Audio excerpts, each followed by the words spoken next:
Hey everyone.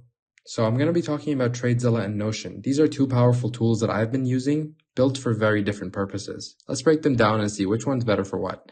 So first up, we have TradeZella. It's a trading journal and analytics platform designed specifically for traders.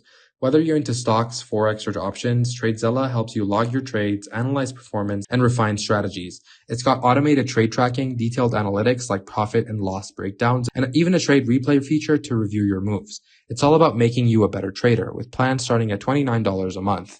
Now we have Notion. This is an all-in-one workspace for organizing pretty much anything: notes, tasks, databases, you name it.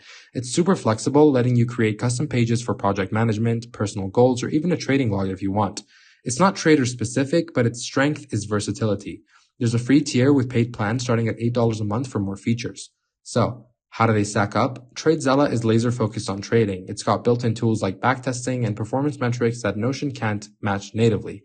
You'd have to build those yourself in Notion, which takes time, but Notion wins on flexibility. It's great for traders who want to manage life or business in one place. TradeZella is pricier and niche, while Notion's broader and budget-friendly. What's the verdict? If you're serious about trading and want a ready-made solution, go with TradeZella. If you need a jack-of-all-trades tool and don't mind some setup, Notion's your pick. Thanks for watching and drop your thoughts below.